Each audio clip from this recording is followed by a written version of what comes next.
Oi galera, beleza? Eu estou aqui para falar de uma coisa importante chamado descobrimento do Brasil. No vídeo anterior falamos sobre as grandes navegações, agora o próximo será a evolução do país, ok? Não percam.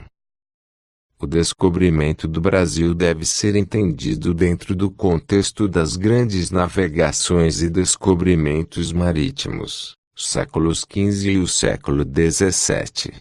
Portugal e Espanha eram as nações mais poderosas do mundo e se lançaram ao mar em busca de novas terras para explorar.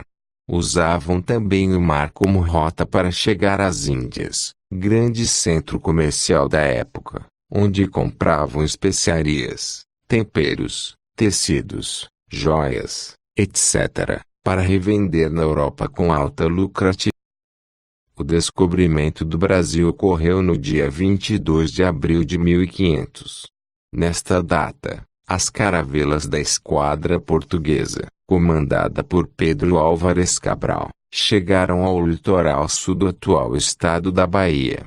Neste local havia um monte, e ele foi batizado, pelos portugueses, de Monte Pascoal, pois era a época da Páscoa cristã.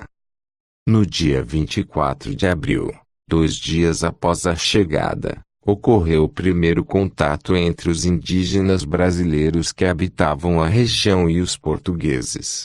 De acordo com os relatos da carta de Pero Vaz de Caminha, este foi um encontro pacífico e de estranhamento, em função da grande diferença cultural existente entre os dois povos. Cabral recebeu alguns índios em sua caravela. Logo de cara, os índios apontaram para objetos de prata e ouro. Este fato fez com que os portugueses pensassem que houvesse estes metais preciosos no Brasil. Neste contato, os portugueses ofereceram água aos índios, que tomaram e cuspiram, pois era água velha com um gosto muito diferente da água pura e fresca que os índios tomavam. Os índios também não quiseram vinho e comida, oferecidos pelos portugueses. Neste contato, que foi um verdadeiro choque de culturas, houve estranhamento de ambos os lados. Os portugueses estranharam muito o fato dos índios andarem nus, enquanto os indígenas também estranharam as vestimentas, barbas e as caravelas dos portugueses. No dia 26 de abril, foi celebrada a primeira missa no Brasil, rezada pelo Frei Henrique de Coimbra. Após a missa, a esquadra rumou em direção às Índias, em busca das especiarias.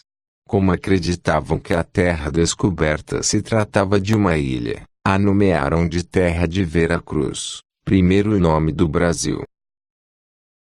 Quando usamos o termo descobrimento do Brasil, parece que nossa terra não era habitada e os portugueses foram os primeiros a encontrá-la. Desta forma, desconsideramos a presença de mais de 5 milhões de indígenas, divididos em várias nações, que já habitavam o Brasil muito tempo antes da chegada dos portugueses. Portanto, muitos historiadores preferem falar em chegada dos portugueses ao Brasil. Desta forma, é valorizada a presença dos nativos brasileiros no território. Diante deste contexto, podemos afirmar que os portugueses descobriram o Brasil para os europeus, que até então não conheciam as terras brasileiras. A principal fonte histórica sobre o descobrimento do Brasil é um documento redigido por Pero Vaz de Caminha, o escrivão da esquadra de Cabral. A carta de Pero Vaz de Caminha de Manuel I, rei de Portugal, conta com detalhes aspectos da viagem, a chegada ao litoral brasileiro, os índios que habitavam a região e os primeiros contatos entre os portugueses e os nativos. A esquadra de Cabral contou com aproximadamente 1.400 homens. Eram marinheiros, maioria, técnicos em navegação, escrivão, cozinheiros, padre, ajudantes entre outros. Essa imagem nada mais é que uma carta de Pero Vaz de Caminha, relatando o descobrimento do Brasil em 1500. Então galera, esse foi o vídeo, espero que tenham gostado e até a próxima.